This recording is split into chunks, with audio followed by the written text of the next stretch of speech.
Ada dua cewek bersaudari, masing-masing bernama Maya dan Ariana. Mereka tuh seharusnya belajar di perpus, tapi salah satunya malah pergi ke pesta. Saat mereka pulang, orang tua mereka langsung tahu siapa yang nggak datang ke perpus. Apa kamu juga tahu?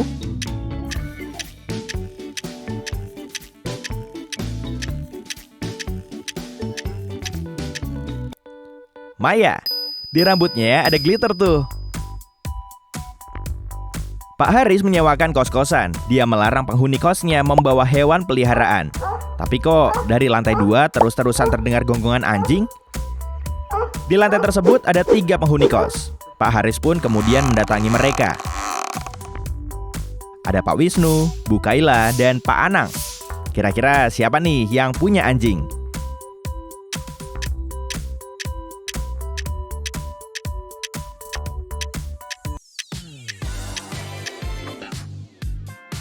Pak Anang, coba deh lihat rak sepatu miliknya. Beberapa sepatunya rusak karena gigitan. 4 sahabat sedang dalam perjalanan keluar kota dengan mobil.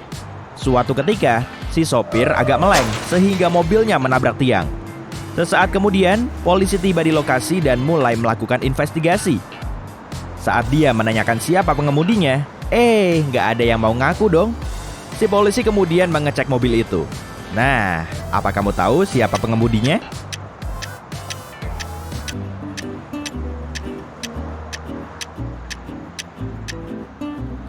Gadis yang berambut merah.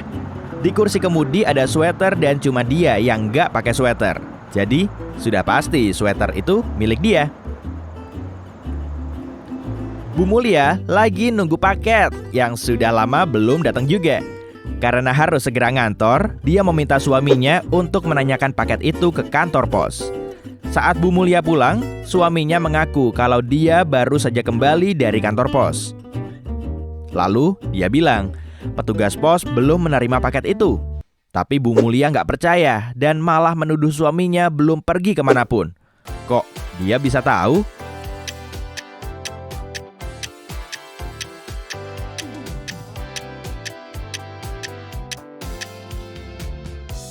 Lihat aja mobilnya, masih tertutup salju. Untuk pergi ke kantor pos, Pak Mulia harus membersihkannya dulu. Di dunia paralel, penghuninya cuma boleh bersenang-senang dan makan permen. Gak ada yang boleh baca buku atau belajar. Bu Ruli pulang setelah ngupi-ngupi di kafe bersama gengnya. Ketiga anaknya juga seharusnya bersenang-senang. Kemudian Bu Ruli menanyakan aktivitas yang dilakukan oleh masing-masing anaknya. Hana bilang dia nonton TV seharian. Ella mengaku dia telah menghabiskan waktunya dengan berwisata air. Lalu Eva menjelaskan kalau dia dan teman-temannya ikut lomba makan permen. Tapi Bu Ruli tahu salah satu anaknya itu berbohong. Dia malah belajar seharian. Siapa?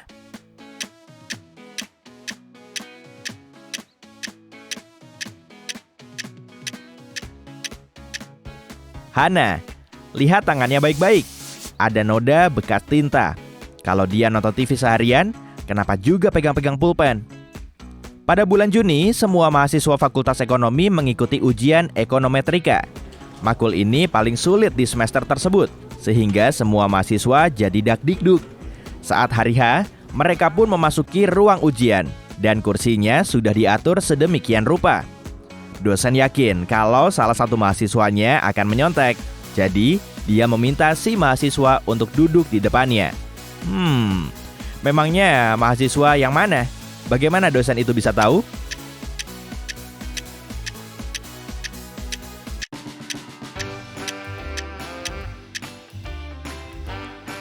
Cowok yang berambut hitam.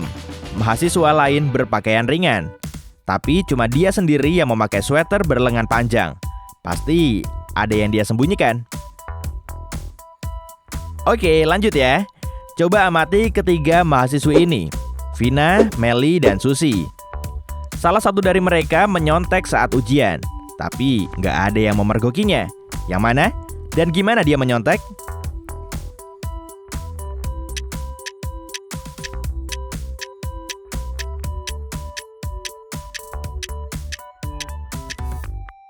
Susi, dia memakai sepatu boots tinggi. Di dalam sepatu itu ada contekannya. Mia mengadakan pesta di rumahnya.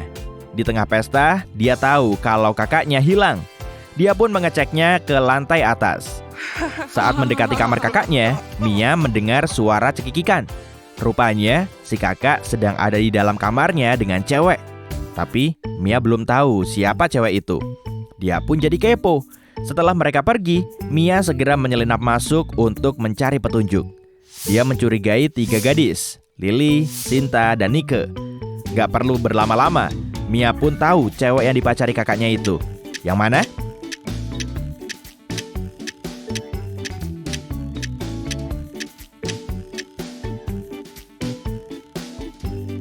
Nike. Ada anting yang tergeletak di sofa. Dan saat itu, Nike cuma pakai 1 anting yang sama persis. Yang satunya pasti hilang. Dari ketiga mahasiswa itu, mana nih yang bukan manusia sebenarnya?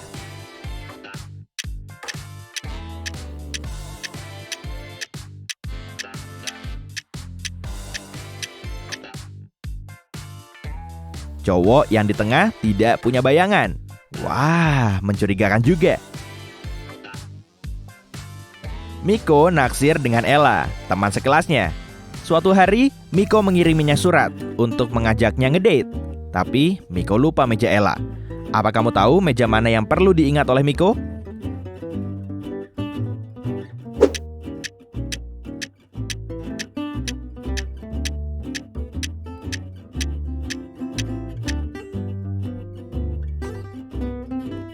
Lihat deh foto Ella. Dia melambaikan tangan kirinya, jadi kemungkinan dia kidal. Cuma ada 1 meja yang pulpennya ditaruh di sebelah kiri buku catatan. Pasti itu meja Ella. Manajer supermarket tahu kalau pisang di tokonya telah dicuri. Dia pun melakukan investigasi sendiri, lalu mendapatkan 3 tersangka. Tapi dia nggak bisa asal nuduh pelanggannya sebelum benar-benar yakin. Coba deh amati mereka lebih dekat. Siapa yang mencuri pisang itu?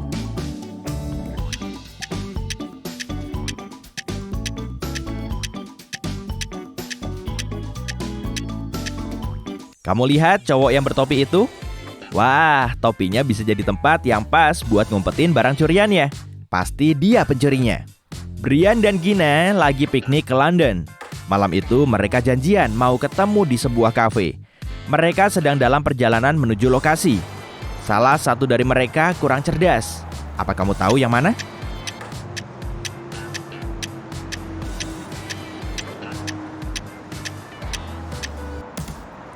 Brian. Di Inggris, pengemudi harus berkendara di sebelah kiri. Lah, dia menyetir mobilnya di sebelah kanan. Saat pagi buta, sejumlah uang telah lenyap dari berangkas akuntan di sebuah perusahaan besar. Saat itu cuma ada 3 karyawan. Hani, si akuntan, bilang dia pergi ke kamar mandi selama beberapa menit. Eric, manajer software, mengaku dia sedang istirahat makan siang, jadi nggak tahu menau. Yusuf, petugas kebersihan, bilang saat itu dia sedang membersihkan lantai 2. Jadi, pembohongnya siapa?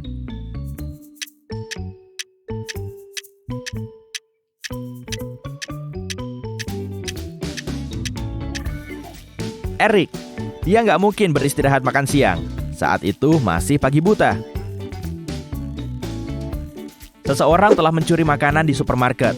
Mereka nggak berhasil menemukan pelakunya. Si manajer kemudian menyewa detektif. Coba deh perhatiin baik-baik rekaman CCTV selama setahun itu. Apa kamu tahu pencurinya?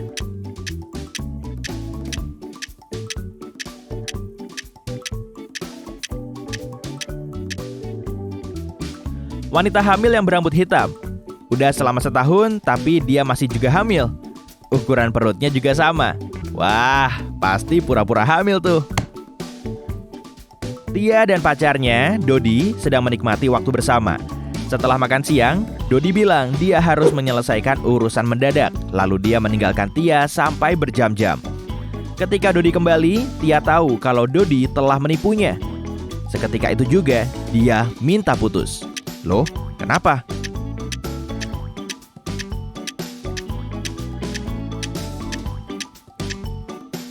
Lihat leher Dodi deh. Ada noda lipstik, warnanya merah.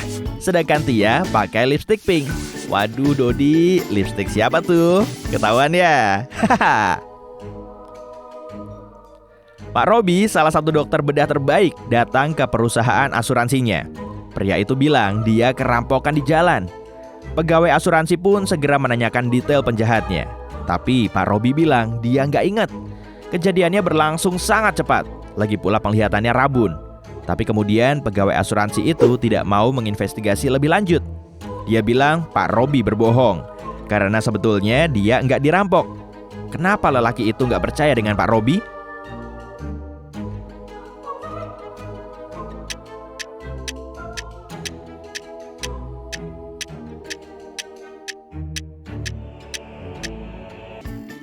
Pak Robi seorang dokter bedah.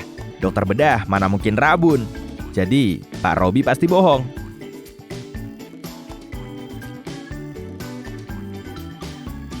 Semua nugget ayam yang dijual di sebuah toko tiba-tiba lenyap. Pemilik toko segera menghubungi polisi. Investigasi pun dimulai. Di TKP terdapat 3 tersangka. Bu Wilda bilang keluarganya vegetarian. Sudah pasti dia nggak akan tertarik dengan nugget ayam. Pak Martin menjelaskan, saat itu dia harus buru-buru pulang karena ada conference call. Lalu Pak Tommy bilang, dia nggak nyuri. Apa kamu tahu pencurinya?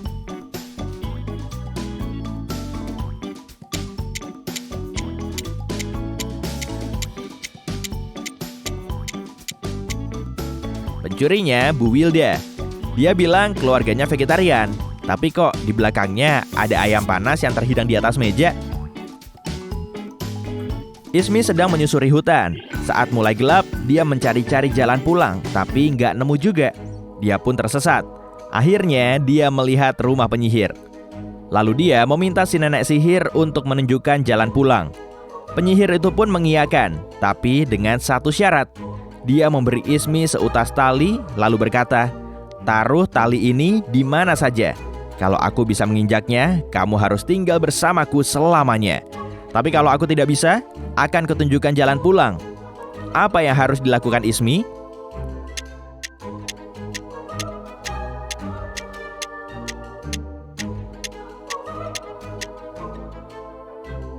Taruh tali itu di dekat dinding. Dengan begitu si penyihir nggak akan bisa menginjaknya. Lihat gambar ini baik-baik ya. Coba tebak siapa pencurinya.